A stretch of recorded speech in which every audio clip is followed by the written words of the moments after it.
After 1692, Jamaica no longer depends on speed. The island no longer survives through movement, deniability, or improvisation. Port Royal is gone. Piracy loses its center. What replaces it is slower, heavier, and far more durable. Sugar does not arrive as an experiment. It arrives as a solution. It offers what piracy never could: permanence, scale, and predictable extraction. Sugar is not simply a crop.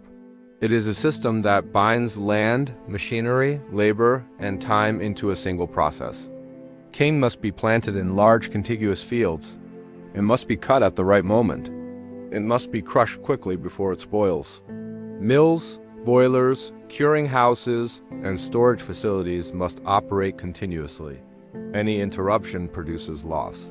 Failure is not gradual. It is immediate and expensive. This system requires capital. Land must be cleared and secured. Equipment must be imported. Mills must be built and maintained. Sugar ties money to the ground. Once invested, it cannot be withdrawn without collapse. Unlike piracy, which disperses risk, sugar concentrates it. Those who commit to it must control every variable they can. Labor becomes the central problem. Sugar requires constant work under harsh conditions. Cutting cane is exhausting. Milling is dangerous. Boiling is relentless.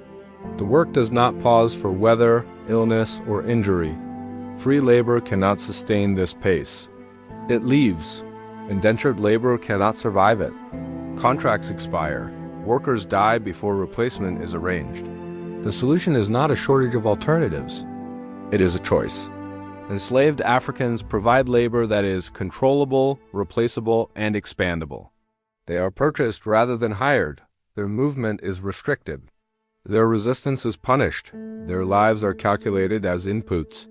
The system does not require long survival. It requires uninterrupted output. Violence is not incidental to this arrangement. It is functional. Sugar production demands discipline enforced beyond consent. Exhaustion must not stop work. Injury must not slow the process. Terror reduces delay. Punishment enforces speed. Mortality is accepted because replacement is cheaper than preservation. The logic is arithmetic rather than emotional. Plantations organize the island differently from ports. Power shifts inland.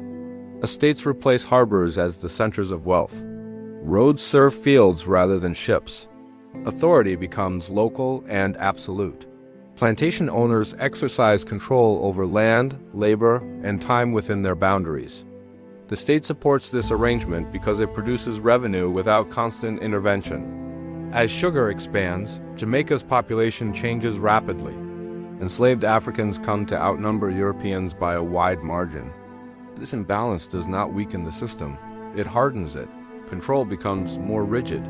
Surveillance increases. Violence is systematized. Order is maintained not through trust, but through demonstration. The scale of production grows quickly. Sugar exports eclipse the profits once generated by piracy. Revenue becomes predictable. Taxes can be assessed. Wealth flows outward to Britain in regular shipments rather than sporadic windfalls. Jamaica becomes central to imperial finance. Its value no longer depends on disruption, but on repetition. Plantation owners gain political influence. Their fortunes tie the island's stability to their interests. Policies shift to protect land ownership, labor control, and export infrastructure. The crown tolerates brutality because it produces order. Sugar offers something piracy never did, an economy that can be planned. This system does not require constant invention. It requires maintenance. Fields are replanted. Labor is replenished. Equipment is repaired. Violence is routinist. Nothing about this arrangement is accidental. It is replicated because it works. Each estate functions as a unit within a larger machine. The cost is built in. High mortality is not a failure of the system. It is a feature. Replacement through importation is preferred to reproduction because it allows tighter control and faster expansion. Human life is treated as a consumable input. The calculation is explicit, not hidden. By the early 18th century, Jamaica is transformed. The island's wealth rests on fixed land and forced labor. Violence is no longer episodic, it is continuous. Sugar structures daily life, authority, and movement. The economy no longer adapts to instability, it manufactures it. What replaces piracy is not peace, but permanence. Sugar locks the island into a system that is rational, ruthless, and repeatable. Wealth flows outward in steady streams. Control depends on fear rather than speed. Jamaica becomes one of the most profitable colonies in the Atlantic world because brutality is no longer a tactic. It is the foundation. Sugar's violence is often described in totals: output, mortality, profit. But the system does not operate in aggregates. It operates minute by minute, day after day, through routine enforcement. To understand why resistance becomes inevitable, it is necessary to look inside the working day itself. Not at moments of revolt, but at what never stops. The day begins before light. Work does not start with sunrise. It starts with movement. People are already awake when the fields are still dark. Tools are gathered. Lines form. The plantation does not wait for readiness. Time belongs to the estate, not to the people who work it. Cane cutting fills the morning. The work is repetitive and heavy. Stalks are dense and sharp. Each cut must be clean. Speed matters more than care. Supervisors watch for slowing, not for injury. The field is open, but there is no space within it that is not observed. Cut cane moves quickly to the mill.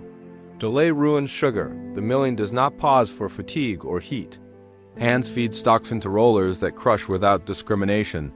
Injuries are common. The work continues around them. Output matters more than interruption. From the mill, juice moves to the boiling house. Fires burn constantly during harvest. Cauldrons must be watched without rest. The heat is severe. Shifts overlap. Night work is routine. Sleep comes in fragments. The plantation does not distinguish between day and night when profit is at stake.